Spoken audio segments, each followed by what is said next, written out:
सिर्फ इसलिए कि मिर्ची वाले पोर्क में धनिया का एक टुकड़ा निकल आया, पत्नी ने मुझे घर से बाहर निकाल दिया। क्या तुम्हें पता भी है मेरा ऑनलाइन नेम धनिया नहीं खाता है? ये कहते हुए उसने पहले खाने की टेबल पलट दी। पूरा सामान जमीन पर बिखर गया। बाहर कड़ाके की ठंड थी और मैं आधी रात तक घर के बाहर ठंड में जमता रहा। बेटी ने दरवाजा खोला और बगीचे के बाहर बंधे कुत्ते को अंदर ले गई। मम्मी को गुस्सा दिलाया ही क्यों? घर से निकाले गए हो, डिजर्व करते हो। पड़ोस वाले अमित अंकल तुम्हारी तरह केयरलेस नहीं है। बेटी ने मेरी तरफ बेरुखी से पीठ कर ली और मेरे सामने धड़ाम से दरवाजा बंद कर दिया। मेरे दिल में ठंड उतर गई। मेरी बेटी रिया भी अपनी मां मनीषा जैसी ही थी, ठंडे पत्थर की तरह, जो कभी मेरे लिए नरम नहीं पड़ती थी। मैंने गहरी सांस ली, पैर उठाया और उस घर से बाहर निकल गया जहां मैं 5 साल से रह रहा था। इन सालों में मनीषा अपने करियर में बहुत सक्सेसफुल रही थी। उसने शहर से बाहर एक विला खरीदा था जहां कैब मिलना भी मुश्किल था। जब तक मैं शहर के अंदर पहुंचा, सुबह हो चुकी थी। अच्छा हुआ घर से निकाले जाते वक्त फोन साथ ले आया था, वरना सड़क पर भटकना पड़ता। शरीर पूरी तरह थक चुका था, इसलिए एक छोटे से होटल में कमरा लेकर वहीं रुक गया। जब मेरी आंख खुली तब तक अंधेरा हो चुका था। मेरा गला बहुत सूख रहा था और शरीर थोड़ा गर्म लग रहा था। मुझे पता था कि बुखार हो गया है। मैंने बुखार की दवा ऑर्डर की और साथ में एक चार्जर भी मंगवा लिया। बुखार की दवा खाने के बाद मैं फिर से बेहोशी जैसी हालत में सो गया। इस दौरान ये मैसेजेस लगातार मेरी स्क्रीन पर आते रहे, जिनमें रिया के भी कई मैसेजेस थे। अगले ही पल मनीषा का फोन फिर आ गया। रोहन, अब बहुत हो गया। इन 2 दिनों से तुम आखिर गए कहाँ थे? तुम्हें ढूंढते ढूंढते परेशान हो गई हूँ। मैं और रिया 2 दिन से बाहर का खाना खा रहे हैं। रेस्टोरेंट का सारा सामान भी बदबू मारने लगा है और तुम वापस आकर उसे साफ करने भी नहीं आए। जल्दी से घर वापस आओ। तुम्हें पता है न्यू ईयर है और मैंने घर की मेड को भी छुट्टी दे दी है। फिर भी तुम जानबूझकर गायब हो गए। क्या तुम जानबूझकर मेरे साथ ये सब कर रहे हो? मनीषा, हम अलग हो जाते हैं। 5 साल हो गए थे, हमारी बेटी भी हो चुकी थी, लेकिन मनीषा अभी तक मुझसे शादी के लिए तैयार नहीं थी। मैंने तुम्हारे लिए बच्चा पैदा किया है, अब ज्यादा मत बढ़ो। मुझे पता था कि उस रात की बात सिर्फ एक धनिये की वजह से नहीं थी, ये ज्यादा कुछ और था। मेरे लिए एक वार्निंग थी। 3 दिन पहले मैंने मनीषा को उसके बचपन के दोस्त अमित के साथ खाना खाते हुए देखा था। रात को घर आने के बाद मैंने उससे शादी का रजिस्ट्रेशन कराने की बात की, लेकिन उसने फिर मना कर दिया। इसी वजह से हमारी लड़ाई भी हुई और कई दिनों तक कोल्ड वॉर चला। उस रात सिर्फ हम तीनों का साथ में खाना खाना ही वजह नहीं थी। मैं उससे माफी भी मांगना चाहता था, लेकिन मुझे क्या पता था कि उसे कोई फर्क ही नहीं पड़ेगा। उसने धनिये के एक टुकड़े को पकड़कर मुझ पर गुस्सा निकाल दिया। आखिरकार उसका मकसद बस यही था कि मैं अपनी पोजीशन समझ जाऊं। ठीक है, अब मैं समझ गया हूं। आगे से मैं खुद आगे बढ़कर तुम्हारे पीछे नहीं भागूंगा। लेकिन मनीषा को कोई फर्क ही नहीं पड़ा। बेटी 5 साल की हो गई थी और फिर भी वह मुझसे ब्रेकअप की बात कर रही थी। उसके पास एक कंप्लीट फैमिली नहीं होगी। आगे चलकर उसके दिल में कोई प्रॉब्लम हुई तो दुख तुम्हें ही होगा। उसे दुख नहीं होगा, उसे कोई प्रॉब्लम भी नहीं होगी। बस तुम्हें इन्फॉर्म कर रहा हूं, हमारा ब्रेकअप हो गया, बेटी तुम्हारी। इतना कहकर मैंने फोन काट दिया और जोर से एक लंबी सांस बाहर छोड़ी। ब्रेकअप कहने के उस पल मुझे लगा जैसे मेरा पूरा शरीर हल्का हो गया हो। आगे से मुझे हर वक्त उनके माँ बेटी के आसपास घूमने की जरूरत नहीं थी और न ही हर समय ये डर रहेगा कि कहीं मैं उन्हें नाराज न कर दूं। मनीषा का फोन काटते ही बेटी का फोन आ गया। क्या तुम सच में मम्मी से अलग होने वाले हो? अब मैं तुम लोगों को दोबारा परेशान नहीं करूंगा। बहुत अच्छा, मम्मी पापा चले गए। क्या अब संदीप अंकल मेरे नए पापा बनकर आएंगे? वो कब आएंगे? बेटी मुझे अपना पिता मानना ही नहीं चाहती थी। इससे ज्यादा दर्द मुझे किसी चीज से नहीं हुआ। मैं खुद पर हंस दिया और फोन काट दिया। मेरे फोन में ज्यादा पैसे भी नहीं बचे थे। अब मुझे जल्दी से कोई जॉब ढूंढनी थी। मैंने अपने पुराने दोस्त से कांटेक्ट किया और उससे जॉब के बारे में पूछा। सुमित आते ही एक ग्लास पानी गटक गया और फिर मुझसे पूछा, तुम चाहो तो मेल नैनी का काम ट्राई कर सकते हो। वैसे भी तुम्हारे पास 5 साल का एक्सपीरियंस है। अपनी बेटी को भी तुमने बहुत अच्छे से संभाला है और आजकल बच्चों को संभालना आसान नहीं है। दिल से काम करने वाला मेल नैनी मिलना मुश्किल है। काम तो कर सकता हूँ, लेकिन ये जॉब मिलेगी कहाँ? मेरे पास एक सिंगल मदर का कॉन्टैक्ट है। बच्चा 5 साल का है। चाहो तो जाकर ट्राई कर लो। मैं सुमित के साथ क्लाइंट के घर पहुंचा। घर एक हाई एंड रेजिडेंशियल सोसाइटी में था। सुमित ने दरवाजा नॉक किया। एक छोटी लड़की ने दरवाजा खोला। हमें देखते ही उसके चेहरे पर इरिटेशन आ गई। तुम फिर आ गए? रोज रोज परेशान नहीं होते क्या? काव्या, कितनी बार कहा है अंकल से ठीक से बात किया करो। ये हैं तुम्हारे घर मेल नैनी की जॉब के लिए आए हैं। इनके पास 5 साल का बच्चों को संभालने का एक्सपीरियंस है और बहुत पेशेंस भी है। ये काव्या को अच्छे से संभाल लेंगे। तो जल्दी अंदर आओ, मैं तुम्हें काव्या के बारे में बताती हूँ। सबसे जरूरी है कि इसे खाना खिलाना। ये बहुत पिकी ईटर है। अगर तुम्हें ठीक लगे तो आज से ही शुरू कर दो। पूजा उम्मीद से मेरी तरफ देखने लगी। जॉब मिल रही थी तो मैं ऑब्वियसली खुश था। मैंने तुरंत हाँ कर दी। पूजा ने कहा कि मुझे यहीं रहना होगा। शुरुआत में मैंने मना करने की कोशिश की, लेकिन उसने कहा कि वह ज्यादा घर पर रहती नहीं है, वह अपनी बेटी को ऑफिस लेकर जाती है। उसने कई नैनीज रखी, लेकिन काव्या ने अलग अलग तरीकों से सबको भगा दिया। अगर मैं यहीं रहकर काम करूं तो उसके लिए भी चीजें आसान हो जाएंगी। मुझे हिचकिचाते देख पूजा मुस्कुराकर बोली, तुम सुमित के दोस्त हो, इसलिए मुझे तुम पर भरोसा है। उसी तरह तुम भी मुझ पर भरोसा कर सकते हो। सैलरी टाइम पर मिलेगी। तभी मैंने सिर हिलाकर हाँ कर दी। काव्या सच में बहुत लाइवली थी। हर दिन उसके अंदर जैसे कभी खत्म ना होने वाली एनर्जी रहती थी। ये रिया से बिल्कुल अलग था। रिया किसी छोटी उम्र की बड़ी लड़की जैसी थी। उसका चेहरा हमेशा सीरियस रहता था और वह हर दिन किताब लेकर बैठी रहती थी। एक वक्त पर मुझे शक होने लगा था कि कहीं उसे ऑटिज्म तो नहीं है। सुनो, मुझे बिल्ली वाली बिस्किट्स खानी है, तुम मेरे लिए बनाओ। काव्या अपनी पीठ के पीछे जैसे कुछ छिपाए हुए थी। और क्या खाना है? ये तुम्हारे लिए है। थैंक यू, तुमने मेरे लिए इतना टेस्टी खाना बनाया। इतना कहकर उसने वो चीज मेरी बाहों में डाल दी और भाग गई। मैं हैरान रह गया। फिर मैं उदास हो गया। मैं हर दिन रिया के साथ रहता था। छोटे से गिफ्ट की तो बात ही छोड़ो, मुझे उससे एक अच्छी बात तक सुनने को नहीं मिलती थी। न ही कभी उसके चेहरे पर मेरे लिए प्यार दिखता था। छोड़ो, अब नहीं सोचता। वैसे भी अब मैं वापस नहीं जाऊंगा।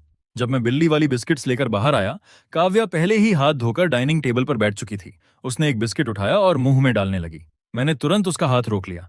रुको, अभी मत खाओ, मुंह जल जाएगा। काव्या ने नाराज होकर होंठ फुला लिए। तो तुम इसे ठंडा करके मुझे नहीं दे सकते थे? अब मैं बस देख सकती हूँ, खा नहीं सकती। फूंक मारकर खा सकती हो, लेकिन थोड़ा ही खाना। डिनर के लिए पेट में जगह बचाकर रखना। आज मैंने एक नया स्नैक बनाया है। काव्या ने जल्दी से एक बिस्कुट खाया, फिर उसकी आंखें चमक उठीं और वह मुझे देखने लगी, जैसे कह रही हो कि जल्दी से डिनर लेकर आओ। पूजा आज बहुत कम ऐसा हुआ था कि इतनी जल्दी घर लौट आई। अंदर आते ही उसने कहा, वाह कितनी अच्छी खुशबू आ रही है। काव्या, आज ठीक से खाना खाया? काव्या डाइनिंग टेबल पर बैठी पूरी तरह खाना खाने में लगी हुई थी। खा रही हूं। तभी पेट से गड़गड़ाने की आवाज आई।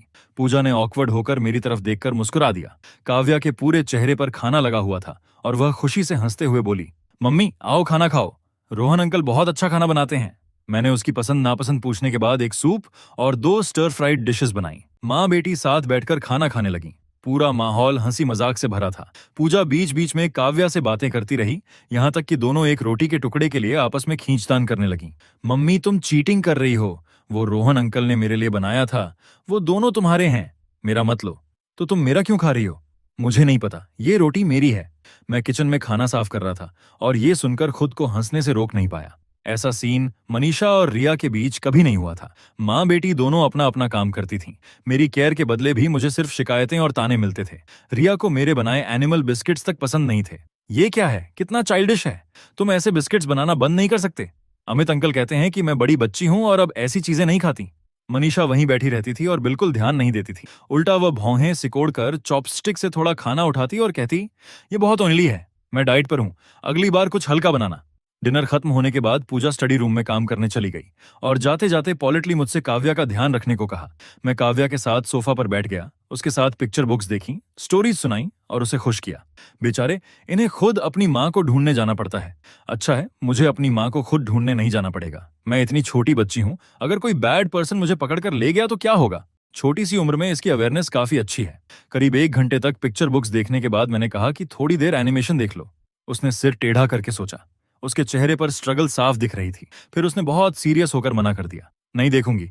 हमारी क्लास की रिया बहुत स्मार्ट है, उसे हर बार रेड फ्लावर मिलता है। मुझे भी ज्यादा किताबें पढ़नी है ताकि मैं भी उसकी तरह स्मार्ट बन सकूं। मैंने प्यार से उसके बालों पर हाथ फेरा। लेकिन तुम अभी छोटी हो, खुद को जबरदस्ती इतनी ज्यादा किताबें पढ़वाना भी अच्छा नहीं है। काव्या ने बड़ी बड़ी आंखों से मेरी तरफ देखा। हाँ, और आज तुमने पिनियन और चाइनीज कैरेक्टर्स भी पढ़े हैं। उसके अलावा 1 घंटे पिक्चर बुक्स भी देखी। बहुत अच्छा किया है, अब थोड़ा रिलैक्स करना चाहिए। ठीक है, फिर थोड़ी देर एनिमेशन देखूंगी। इसी दौरान मनीषा ने मुझे एक बार फोन किया। इस बार तुमने हद कर दी, जल्दी घर वापस आओ। घर का वाटर हीटर खराब है और उसे ठीक करने वाला भी कोई नहीं है। और आज रिया की स्कूल छुट्टी के बाद तुम उसे लेने भी नहीं गए। टीचर ने मुझे फोन किया, तब मुझे पता चला तुम अब ज्यादा ही बकवास करने लगे हो। जिस दिन से तुमने मुझे दरवाजे के बाहर बंद कर दिया और मेरी जान की भी परवाह नहीं की, उसी दिन से हमारा ब्रेकअप हो गया था। आगे से कोई तुम्हें ये नहीं बताएगा कि क्या करना है और क्या नहीं। मुझे दोबारा फोन मत करना। इतना कहकर मैंने फोन काट दिया, बिल्कुल वैसे ही जैसे मनीषा पहले मेरे कॉल्स काट दिया करती थी। फोन काटने के बाद भी मनीषा शांत नहीं हुई। वह लगातार मुझे मैसेजेस भेजती रही। रोहन, तुम बहुत बेरहम हो, अपनी बेटी को भी ऐसे छोड़ दिया। तुम इंसान हो भी या नहीं। अगर तुम वापस नहीं आए तो आगे से बेटी को देखने के बारे में भूल जाना। पहले अगर मैं ये मैसेजेस देखता तो जरूर दुखी होता और फिर माँ बेटी को खुश करने के लिए कुछ न कुछ करता, लेकिन इस बार मैं ऐसा नहीं करूंगा। जिस दिन से उन्होंने मुझे घर के बाहर बंद किया और मेरी परवाह तक नहीं की, उसी दिन से मेरा दिल टूट गया था। अपनी ही बेटी हो या पत्नी, अब कुछ भी इंपॉर्टेंट नहीं है। खुद का ख्याल रखना और खुद को प्यार देना ही सबसे जरूरी है। मैंने फोन बंद कर दिया और फिर कोई रिप्लाई नहीं किया। अगले दिन काव्या को स्कूल से लेने जाते समय मेरी मुलाकात मनीषा से हो गई। मैं तुम्हें बता रही हूँ, अब तुम बेटी को देखने का सपना भी मत देखना। रिया का तुम जैसा कोई पिता नहीं है। पता है इन दिनों रिया कितनी कमजोर हो गई है और तुम बाहर आराम से मजे कर रहे हो। अब बेटी को वापस पाने के लिए लाए हो, भूल जाओ। आसपास के बाकी पेरेंट्स भी मुझे ऐसे देख रहे थे जैसे मैं ही गलत हूँ। आखिरकार मैं खुद को रोक नहीं पाया और उसके सामने बोल पड़ा, तो इन दिनों तुमने रिया का बिल्कुल ध्यान नहीं रखा, उसे भूखा रहने दिया। तुम कैसी माँ हो? जब तुम मुझे बाहर ठंड में मरने के लिए छोड़ रही थी तब क्या तुम्हें याद आया था कि मैं रिया का पिता हूं? क्या तुमने सोचा था कि उसे दुख होगा? तुम हमेशा बच्चे को ढाल और हथियार की तरह इस्तेमाल करती हो। मुझे लगता है तुम्हें माँ बनना ही छोड़ देना चाहिए। मनीषा ने सोचा भी नहीं था कि मैं सबके सामने उसकी बेइज्जती कर दूंगा। वह कुछ देर शर्मिंदा होकर वहीं खड़ी रही और बच्चे के बाहर आने का इंतजार करने लगी। काव्या पीठ पर अपना छोटा सा स्कूल बैग लटकाए मेरी तरफ दौड़ी और सीधे मेरी बाहों में आकर खुशी से पूछने लगी, रोहन अंकल, आज रोज केक बनाया है? मुझे बहुत खाने का मन है। मैंने हंसकर कहा, तुम्हारी माँ ने सब बना दिया है, जूस भी तैयार किया है। घर जाकर सब खत्म करोगी, ठीक है? मनीषा ने अपने पास खड़ी रिया का हाथ पकड़ा हुआ था और नाराज होकर बोली, रोहन, तुमने मुझे धोखा दिया। तुम्हारे साथ इतनी बड़ी बच्ची भी है। मैंने उसे घूर कर देखा। बकवास मत करो, ये मेरे एम्प्लॉयर की बेटी है। तो इन दिनों तुम जॉब ढूंढने गए थे? घर वापस आ जाओ। दूसरों के बच्चों की देखभाल करने की क्या जरूरत है? रिया को अपने पापा की जरूरत है। रिया ने मेरी तरफ देखकर हल्की सी आवाज में नाक सिकोड़ दी। काव्या ने मेरी गर्दन पकड़कर धीरे से पूछा, रोहन अंकल, आप जाने वाले हो? मेरा दिल अचानक पिघल गया। मनीषा, हमारी शादी भी तो नहीं हुई है। तुम्हारा बार बार मुझे रोकना सच में कोई मतलब नहीं रखता। और मेरे चले जाने से अच्छा ही होगा अमित यहाँ आकर रह सकेगा। यही तो तुम और रिया इतने समय से चाहती थी, है ना? इतना कहकर मैं काव्या को लेकर वहां से चला गया। शायद उस दिन मेरी बात का असर हुआ था। काफी समय तक वे लोग मुझे परेशान करने नहीं आए।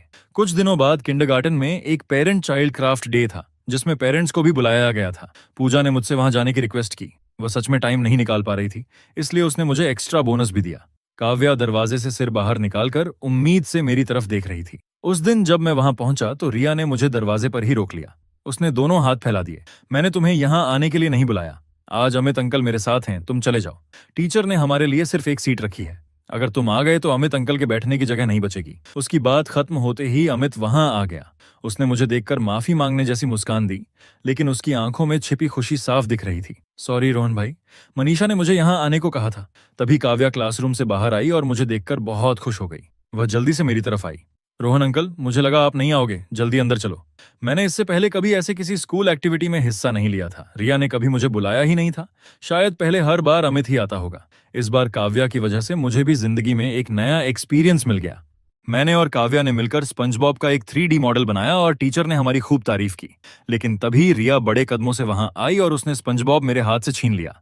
उसके छोटे से चेहरे पर गुस्सा साफ था। ये मेरे पापा ने बनाया है, इसलिए ये मेरा है। तारीफ भी मेरी होनी चाहिए। काव्या परेशान होकर मेरी तरफ देखने लगी। अमित के चेहरे पर भी अजीब सा भाव आया और उसने धीरे से रिया को वापस बुलाने की कोशिश की। लेकिन रिया की आदत थी कि सब उसकी बात माने। टीचर भी ऑकवर्ड होकर कभी हमें तो कभी बच्चों को देखने लगी। काव्या के पेरेंट, ये, रिया घमंड से बोली, ये मेरे पापा ने बनाया है, तुम्हें तो मुझसे जेलस होना चाहिए। मैंने तुरंत स्पंज बॉब उसके हाथ से वापस लिया और काव्या को देते हुए ठंडे स्वर में कहा, मैं आज काव्या के पेरेंट बनकर पेरेंट चाइल्ड क्राफ्ट डे में आया हूं। और रिया, तुम्हारा पेरेंट अमित अंकल हैं। वो छोटी मछली वाली क्राफ्ट तुम्हारी है। रिया तुरंत भड़क गई। उसने काव्या के हाथ से स्पंज बॉब छीन लिया और उसे जमीन पर फेंककर उस पर पैर रख दिया। तुम मेरे पापा हो तो तुम्हारी हर चीज मेरी है, मुझे देने से मना करोगे? बस बहुत हुआ। मैंने उसे एक तरफ किया और पैर से कुचले गए स्पंज बॉब को उठा लिया। क्या मैंने तुम्हें पहले कभी ऐसे अपने क्लासमेट्स को बलि करना सिखाया था? रिया मुझे खाली आंखों से देखने लगी और फिर अचानक रोने लगी। शायद उसे ये फर्क सहन नहीं हुआ था। पहले मैं उससे कभी तेज आवाज में भी बात नहीं करता था। मुझे बहुत गुस्सा आ रहा था। ये बच्ची सच में बहुत ज्यादा स्पॉइल्ड हो गई थी। काव्या उस कुचले हुए स्पंज बॉब को देखकर रोने वाली हालत में थी। मैंने उसे हल्के से गले लगाया। सॉरी काव्या, मेरी वजह से ऐसा हुआ। अचानक वह 2 कदम आगे बढ़ी और रिया को धक्का दे दिया। ये मेरा है, तुमने इसे खराब कर दिया। तुम्हें मुझे इसका हर्जाना देना पड़ेगा। पूरा माहौल अचानक बिगड़ गया। टीचर ने सिर पकड़ लिया और बाकी पेरेंट्स और बच्चों को वहां से भेज दिया। हमें वहीं रोक लिया गया। दोनों बच्चे अभी भी रो रहे थे। टीचर ने हमसे पूछा कि आखिर हुआ क्या था। मैंने सच सच सब बता दिया। अमित ने भी उसी तरह चिढ़कर कहा, अपनी सगी बेटी की तो देखभाल नहीं करते, लेकिन दूसरे के बच्चे की चिंता करने में आगे रहते हो। मैंने उसकी तरफ देखा। और तुम भी तो दूसरों के बच्चे के पिता बनने का शौक रखते हो, मुझे लेक्चर देने का तुम्हें क्या हक है? आखिरकार मामला वहीं खत्म कर दिया गया। काव्या ने भी कहा कि पूजा को कुछ मत बताना, उसे डर था कि उसकी माँ दुखी हो जाएगी। मैं काव्या को लेकर के एफसी गया, उसे शांत किया और फिर उसके साथ घर लौट आया। घर पहुंचा तो पूजा थकी हुई सोफा पर बैठी थी। हमें देखते ही उसने थकी हुई मुस्कान दी। पूजा ने काव्या को उसके कमरे में भेज दिया और फिर मुझसे कहा, काव्या का असली पिता मुझे ढूंढते हुए आया है। मैंने धीरे से पूछा, तो फिर मैं चला जाऊं? नहीं, तुम मत जाओ, मेरा मतलब है, क्या तुम मेरे साथ फेक मैरिज कर सकते हो काव्या के असली पिता को? रहने दो। अगर तुम्हें मुश्किल लगे तो भूल जाओ कि मैंने कुछ कहा था। मैंने बिना ज्यादा सोचे हामी भर दी। ठीक है, लेकिन इसके पैसे अलग होंगे। पूजा ने राहत की सांस ली। ठीक है, पैसों की चिंता मत करो, तुम्हें पूरा पेमेंट मिलेगा। काव्या तुरंत दौड़ती हुई बाहर आई और मेरी बाहों में आकर बड़ी बड़ी आंखों से हमें देखने लगी। मम्मी, रोहन अंकल, क्या तुम दोनों शादी करने वाले हो? क्या अब से मैं रोहन अंकल को पापा बुला सकती हूँ? पूजा ने ऑकवर्ड होकर मेरी तरफ देखा और धीमी आवाज में उसे रोकते हुए कहा, ऐसी बातें मत करो। मैंने काव्या को और कसकर गले लगा लिया। हाँ, अब से मुझे पापा बुलाना, ठीक है? काव्या बहुत खुश दिखी और वापस भाग गई। थोड़ी देर बाद वह हाथ में एक छोटा सा बॉक्स लेकर आई और उसे मुझे देते हुए गंभीरता से बोली, तो अब आपको मम्मी का अच्छे से ख्याल रखना होगा, नहीं तो मैं आपको पापा नहीं बुलाऊंगी। अजीब बात थी, काव्या की यह धमकी भी मुझे बहुत क्यूट लगी। मैंने उसका छोटा सा बॉक्स लिया और उसके साथ पिंकी प्रॉमिस किया, प्रॉमिस करता हूं, अगर मैंने तुम्हें धोखा दिया तो मैं पपी बन जाऊंगा। पूजा पहले लोगों को पहचानने में बहुत खराब रही थी। उसने एक गलत आदमी से शादी कर ली थी, बड़ी मुश्किल से डिवोर्स लेकर उसे जेल भिजवाया था। लेकिन इन दिनों वह फिर बाहर आ गया था और हर हाल में काव्या को वापस लेने की बात कर रहा था। सबसे बड़ी बात यह थी कि वह आदमी लड़कियों को बिल्कुल पसंद नहीं करता था। एक बार तो उसने काव्या को बेचने तक की कोशिश कर दी थी। अच्छा हुआ पूजा को समय रहते पता चल गया, वरना पता नहीं क्या होता। मैंने उसके कंधे पर हल्के से हाथ रखा और उसे समझाते हुए कहा, कुछ नहीं होगा, मैं काव्या का ध्यान रखूंगा। शायद पूजा बहुत डरी हुई थी, वह अचानक मेरी बाहों में आ गई। मैंने तुरंत सांस रोक ली और अपने शरीर को बिल्कुल स्थिर कर लिया, जैसे हिलने की भी हिम्मत नहीं थी। काफी देर बाद वह मेरी बाहों से बाहर आई और ऑकवर्ड होकर बोली, सॉरी, मैं अपने इमोशंस कंट्रोल नहीं कर पाई। कोई बात नहीं, मैं काव्या को देखता हूँ। इतना कहकर वह जल्दी से चली गई और अपने तेज धड़कते दिल को नजरअंदाज करने की पूरी कोशिश करने लगी। पूजा ने खास तौर पर 2 घंटे निकाले और मेरे साथ मैरिज रजिस्ट्रेशन कराया। हालांकि ये शादी भी मेरे काम का हिस्सा थी, लेकिन फिर भी जिंदगी में पहली बार शादी का सर्टिफिकेट मिल रहा था, इसलिए मैंने सोचा कि एक अच्छा सा डिनर बनाकर सेलिब्रेट करना चाहिए। मैंने पूजा को बताया। उसने एक पल सोचा और कहा कि रात 8 बजे तक घर आ जाएगी। सच कहूं तो मुझे उम्मीद नहीं थी कि वह वापस आ पाएगी, क्योंकि मुझे पता था कि कंपनी चलाने वाले लोगों के लिए टाइम निकालना कितना मुश्किल होता है। पता नहीं कब कोई क्लाइंट अचानक मीटिंग रख दे और पूरा शेड्यूल बदल जाए। मनीषा के साथ भी ऐसा ही था। वह अक्सर रात तक मीटिंग्स में रहती थी और खास दिनों पर भी आमतौर पर उसके पास टाइम नहीं होता था। लेकिन मुझे हैरानी हुई जब पूजा सच में रात 8 बजे घर आ गई। शादी का पहला दिन है, इसे सेलिब्रेट करना चाहिए। पूजा को मेरा बनाया खाना बहुत पसंद आया। पूरे डिनर के दौरान वह खाते खाते मेरी तारीफ करती रही। काव्या ने भी उसकी देखा देखी मेरी तारीफ शुरू कर दी। बहुत टेस्टी है, बहुत टेस्टी। माँ बेटी दोनों आखिरी बाइट के लिए भी छोटी सी लड़ाई कर लेती थीं और आखिर में दोनों ने एक साथ फैसला किया कि वो बाइट मेरी प्लेट में डाल देंगी। मैं हंसते हंसते परेशान हो गया। यही तो एक घर जैसा होता है, हंसी मजाक और एक दूसरे को खुश रखने की कोशिश। खाना खाते खाते मनीषा का फोन आया। मैंने एक बार काटा तो उसने फिर फोन किया। पूजा ने कहा, एक बार उठा लो, शायद कोई जरूरी बात हो। मैं उठकर लिविंग रूम में गया। फोन पर मनीषा की मैकेनिकल आवाज आई, रोहन, तुम मेरा फोन बार बार क्यों नहीं उठा रहे? रिया बीमार है, पता है तुम्हें, जल्दी घर वापस आओ। मैं अकेले उसे संभाल नहीं पा रही। क्या उसे बुखार है? ऐसा करो, पहले 120 कॉल करो। रिया को जब भी इंजेक्शन लगता है वो सो जाती है। उस वक्त तुम उसके लिए थोड़ी मिलेट पोडीज खरीद लेना, उसमें थोड़ी चीनी डालना, बिना टेस्ट के वो नहीं खाती। रोहन, क्या तुम वापस नहीं आ सकते? बेटी बीमार है और तुम अभी भी मुझसे लड़ाई कर रहे हो। पहले एम्बुलेंस बुलाओ, हमारे बीच की बातें बाद में होंगी। और मैं अभी वहां नहीं पहुंच सकता, बहुत दूर हूं। तुम हो कहाँ? मैंने आज शादी की है, मुझे अपनी वाइफ के साथ रहना है, इसलिए नहीं आ सकता। शादी? तुम्हें किसने परमिशन दी किसी और से शादी करने की? तुम्हें जैसे आदमी से कौन शादी करेगा? रिया की आवाज साफ मेरे कानों में पड़ी। पापा, क्या अब आपको मेरी जरूरत नहीं है? मुझे पता था कि रिया के बीमार होने की आवाज कैसी होती है। वह बिल्कुल ऐसी एनर्जेटिक आवाज में नहीं बोलती। इसका मतलब साफ था कि मनीषा मुझे बच्चे के नाम पर बेवकूफ बना रही थी। मैंने गहरी सांस ली और फोन काट दिया। मैंने अमित के लिए जगह पहले ही छोड़ दी थी। अब मनीषा जिससे चाहे शादी करे, उसे रोकने वाला कोई नहीं है। अब ये ड्रामा क्यों कर रही है? किंडरगार्टन से एक दिन की छुट्टी थी, इसलिए मैंने और पूजा ने काव्या को लेकर अम्यूजमेंट पार्क जाने का फैसला किया। जैसे ही मैंने दरवाजा खोला, सामने मनीषा रिया का हाथ पकड़े खड़ी थी। तुम लोग यहाँ क्यों आए हो? मैंने भौहें सिकोड़कर पूछा। मनीषा थोड़ी थकी हुई लग रही थी और रिया ने भी अपना सिर नीचे कर रखा था। रोहन, मैं और बेटी तुम्हें घर वापस लेने आए हैं। रहने दो, अमित देख लेगा तो जेलस हो जाएगा। और अब मेरी शादी भी हो चुकी है, आगे से तुम लोग मुझ परेशान मत करना। और रिया, क्या तुम्हारा दिल नहीं पिघलेगा कि वो सिंगल पेरेंट फैमिली की बच्ची बनकर रहे? तो फिर 5 साल तक तुमने शादी का सर्टिफिकेट क्यों नहीं लिया? क्या तुम अमित के लिए जगह नहीं बचाकर रख रही थी? पापा, मुझे पता है मुझसे गलती हुई। आप वापस आ जाओ प्लीज। पापा, अब मैं आपकी हर बात मानूंगी। मैं रोज आपको पापा कहूंगी। बस मुझे छोड़कर मत जाओ। अगर पहले की बात होती तो मैं बिना कुछ सोचे उसे माफ कर देता, लेकिन उस रात के बाद मैं सच में डर गया था। मुझे डर था कि आगे किसी दिन ये माँ बेटी सच में मेरी आंखों के सामने मुझे मरता हुआ देख लेंगी। मैंने उसका हाथ झटक दिया और ठंडी आवाज में कहा, मैं हर महीने मेंटेनेंस के पैसे समय पर भेजता रहूंगा, लेकिन वापस नहीं आऊंगा। अमित अंकल तुम्हारे पापा बनने में बहुत खुश होंगे। तुम्हें तो वो बहुत पसंद है ना? किसे पता था कि रिया अचानक रोने लगेगी। अमित अंकल बिल्कुल अच्छे नहीं हैं। उन्हें बिल्ली वाली बिस्किट्स बनानी नहीं आती। वो मेरे साथ किताबें भी नहीं पढ़ते। वो बस मेरे लिए इंस्टेंट नूडल्स बनाते हैं। वो बिल्कुल टेस्टी नहीं होते। मुझे तुम्हारे हाथ का खाना खाना है। मनीषा ने मेरी तरफ देखते हुए कहा। रोहन, रिया तुम्हारी बेटी है। क्या तुम उसे ऐसे ही रहने दे सकते हो? पहले तो तुम उसे सबसे ज्यादा प्यार करते थे। उसकी बात सही थी। पहले रिया मेरी आंखों का तारा थी। मैं उसे मुंह में रखता तो डरता कि कहीं घुल न जाए, हाथ में रखता तो डरता कि कहीं गिर न जाए। लेकिन मैं तो बस चाहता था कि वह मुझे पापा कहे और मेरे साथ थोड़ा प्यार से पेश आए। इतना सा चाहना भी अब मेरे लिए सपना बन गया था। ऐसा लगता था जैसे मैं उनकी माँ बेटी के लिए पाला हुआ कोई डॉग हूं। उनका मूड अच्छा हो तो मुझे थोड़ा प्यार कर लेते, मूड खराब हो तो एक तरफ फेंक देते। यहाँ तक कि कड़ाके की सर्दी में जानबूझकर मुझे घर के बाहर बंद कर दिया। यहाँ तक कि गार्डन का कुत्ता भी काव्या के साथ बदतमीजी नहीं करता था। मैं सच में उनसे पूरी तरह निराश हो चुका था। रोहन, तुम नीचे गाड़ी लेने नहीं गए थे? दरवाजे पर क्यों खड़े हो? मिस्टर रोहन, ये कौन है? यही वो हैं जिनके बारे में तुमने कहा था कि तुम शादी करने वाली हो? हाँ, कल ही मैंने रोहन के साथ मैरिज सर्टिफिकेट लिया है। ये सुनकर मुझे एक पल के लिए समझ ही नहीं आया कि मनीषा का काव्या से क्या रिश्ता बताऊं। तभी मुझे एहसास हुआ कि इतने समय से हम दोनों बस बिना किसी नाम के साथ रह रहे थे। काव्या मेरे सामने एक चक्कर घूमी और अपनी नई ड्रेस दिखाते हुए बोली, पापा देखो, मेरी नई ड्रेस कैसी लग रही है? रिया ने तुरंत कहा, तुम उसे पापा बुलाने देती हो? ये मेरे पापा हैं, तुम्हारे नहीं। तुम इन्हें पापा नहीं बुला सकती। बस करो रिया, यहाँ चिल्लाओ मत। मैंने सीधे कहा, अब मैं काव्या का पापा हूं। रोहन, क्यों ना आज हम पहले ना जाएं? तुम अपनी प्रॉब्लम सॉल्व कर लो। काव्या का छोटा सा चेहरा उतर गया। मैंने उसे उठाया और नीचे जाने लगा। मैंने काव्या से जो प्रॉमिस किया है वो जरूर पूरा करूंगा, वरना मैं पपी बन जाऊंगा। मैं काव्या को लेकर कॉटन कैंडी खरीदने चला गया। पूजा टिकट्स लेने के लिए लाइन में लग गई। तभी रिया भागती हुई मेरे पास आई और दोनों हाथ फैलाकर बोली, पापा मुझे भी कॉटन कैंडी चाहिए। मैंने मनीषा की तरफ देखकर कहा, मनीषा, तुम जानबूझकर ये सब कर रही हो, है ना? पहले तुमने मुझे इंसान तक नहीं समझा, और अब जब मैं अपनी जिंदगी में खुश हूं तो तुमसे देखा नहीं जा रहा। क्या तुम माँ बेटी दोनों पैदा ही मुझे परेशान करने के लिए हुई थी? रिया रोने वाली शक्ल बनाकर मेरी तरफ देखती रही, लेकिन इस बार उसे पापा की तरफ से जरा भी नरमी या सांत्वना नहीं मिली। अब मेरे पीछे मत आना। तभी पता नहीं क्यों अमित भी वहां आ गया। वह मनीषा और रिया के पास ही खड़ा था, लेकिन दोनों में से किसी के चेहरे पर भी उसके लिए खुशी नहीं थी। बिल्कुल वैसे ही जैसे पहले मेरे साथ होता था। लेकिन अब ये सब मेरी चिंता की बात नहीं थी।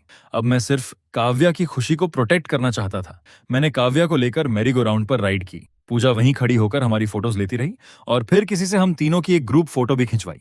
हमने 3 बलून्स खरीदे और तीनों की कलाई पर एक एक बांध दिया। काफी देर खेलने के बाद हम एक हॉटपॉट रेस्टोरेंट में खाना खाने चले गए। मनीषा और रिया हमारी टेबल के तिरछे सामने बैठी थीं। रिया लगातार मेरी तरफ देख रही थी। शायद उसे उम्मीद थी कि मैं पहले की तरह उसके साथ प्यार से पेश आऊंगा। उसे देखकर मुझे इरिटेशन होने लगी, इसलिए मैंने पूजा से सीट बदलने को कहा। गलती से उसके कपड़ों पर थोड़ा खाना गिर गया। मैंने टिश्यू निकालकर उसके कपड़े साफ करते हुए कहा, कोई बात नहीं, काव्या को यह रेस्टोरेंट बहुत पसंद है। पूजा ने नरम नजरों से मेरी तरफ देखा। रोहन, काश तुम काव्या के असली पापा होते। अब से मैं ही उसका असली पापा हूं। मैंने काव्या के नरम गाल को हल्के से दबाया। पापा, गुड गर्ल, हमारी काव्या कितनी प्यारी है। हॉटपॉट रेस्टोरेंट से बाहर निकलते ही मनीषा ने मेरा रास्ता रोक लिया। उसकी आवाज थकी हुई थी। रोहन, हमें बात करनी है, पूजा काव्या को लेकर बोली। मैं गाड़ी निकाल कर आती हूँ। मनीषा ने एक रिंग निकाली, मेरा हाथ पकड़ा और उसे मेरी उंगली में पहनाने लगी। तुम शादी करना चाहती हो? लेकिन उस वक्त मेरी उंगली में पहले से ही एक रिंग थी। मैंने अपना हाथ वापस खींच लिया और ठंडी आवाज में कहा, मनीषा, अब बस करो।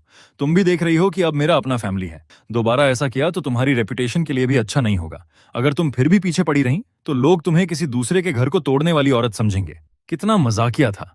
कभी मैं मनीषा से शादी करने के लिए तरसता था, लेकिन अब जब मैंने किसी और से शादी कर ली थी तो वही मुझसे पीछा नहीं छुड़ा रही थी। उस दिन जाते समय मनीषा ने जिद में कहा, रोहन, इस जिंदगी में तुम सिर्फ मुझसे ही शादी कर सकते हो।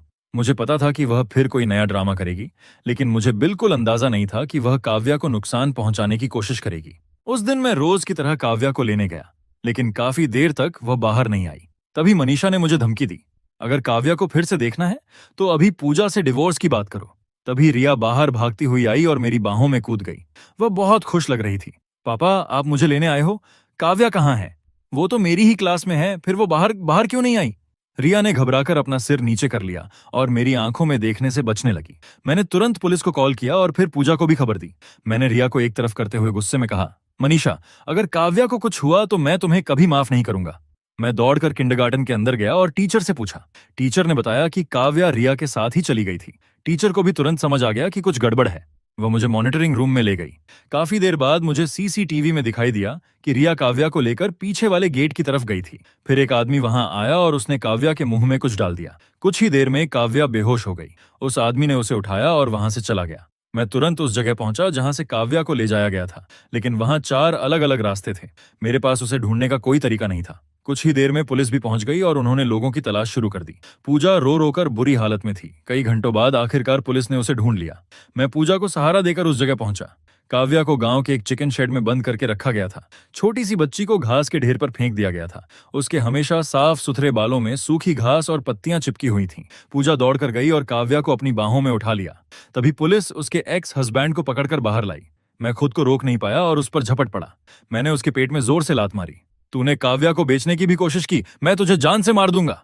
पुलिस ने मुझे कुछ पंचेस मारने दिए, फिर मुझे पीछे खींच लिया। बस बस, ज्यादा मारोगे तो मामला बिगड़ जाएगा। अच्छी बात यह थी कि काव्या को कोई गंभीर चोट नहीं आई थी। उसे सिर्फ साधारण स्लीपिंग पिल्स दी गई थीं। जांच में सब कुछ साफ हो गया। मनीषा ने पूजा के एक्स हस्बैंड से कांटेक्ट किया था और रिया से काव्या को पीछे वाले गेट तक बुलवाया था। उन लोगों को लगा था कि काव्या को मेरे खिलाफ इस्तेमाल करके मुझे धमकाएंगे तो मैं मजबूरी में उनके पास वापस चला जाऊंगा। पूजा इस बार कई दिनों तक घर पर रहकर काव्या के साथ रही। तभी उसके सेक्रेटरी का मैसेज आया कि कंपनी की कॉन्फिडेंशियल इंफॉर्मेशन लीक हो गई है। तभी मुझे समझ आया कि असली मकसद यही था। इस मौके का फायदा उठाकर पूजा की कंपनी को बर्बाद करना और उसका बिजनेस एम्पायर अपने कब्जे में लेना। मुझे आखिरकार याद आया कि पूजा का नाम सुनते ही मुझे इतना जाना पहचाना क्यों लगा था। मनीषा ने कभी मुझे बताया था कि पूजा उसकी सबसे बड़ी बिजनेस राइवल है।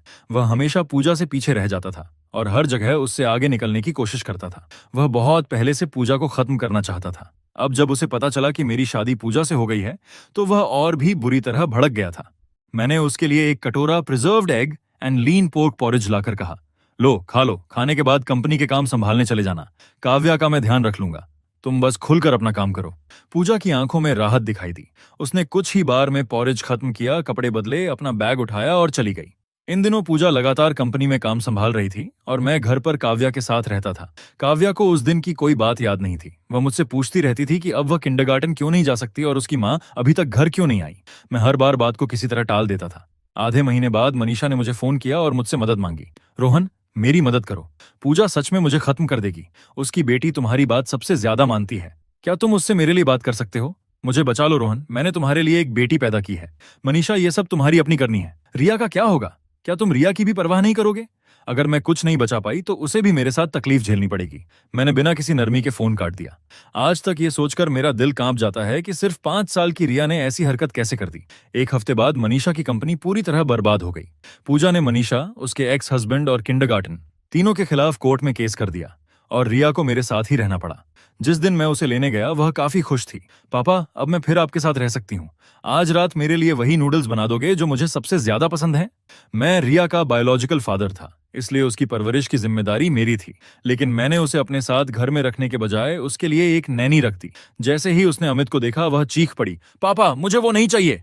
लेकिन इस बार उसकी बात सुनने वाला कोई नहीं था। मेरी बेटी काव्या सच में मेरे लिए बहुत परेशानी बन गई थी। मैंने कई नैनीज ढूंढी लेकिन कोई भी सही नहीं लगी। आखिरकार सुमित ने मुझे रोहन के बारे में बताया। रोहन सच में बहुत अच्छा था। उसने काव्या को बहुत अच्छे से संभाल लिया था। अब मैं आराम से अपना काम कर सकती थी। रोहन सच में एक अच्छा पिता था। वह काव्या के साथ बहुत पेशेंस से रहता था, खाना भी बहुत अच्छा बनाता था। हर बार जब मैं घर लौटती वह मेरे लिए एक लाइट जलाकर रखता था और किचन में मेरे लिए खाना भी बचा कर रखता था। वह गर्म खाना खाते ही लगता था जैसे दिन भर की सारी थकान की भरपाई हो गई।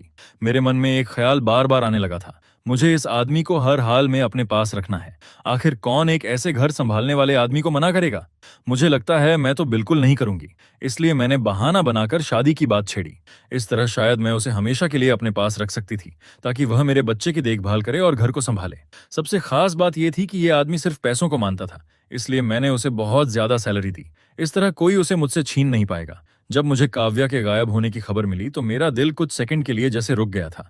अच्छा हुआ कि रास्ते भर रोहन मुझे समझाता रहा और मुझे शांत रहने के लिए कहता रहा।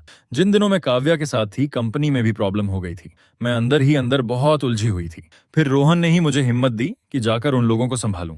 काम मुश्किल था, लेकिन अच्छी बात यह थी कि आखिर में रिजल्ट अच्छा रहा। मनीषा के जेल जाने के बाद मैंने खुद रोहन से पूछा कि रिया का क्या होगा। उसने बताया कि उसने उसके लिए एक नैनी ढूंढ ली है और बाद में जाकर उसे देखेगा।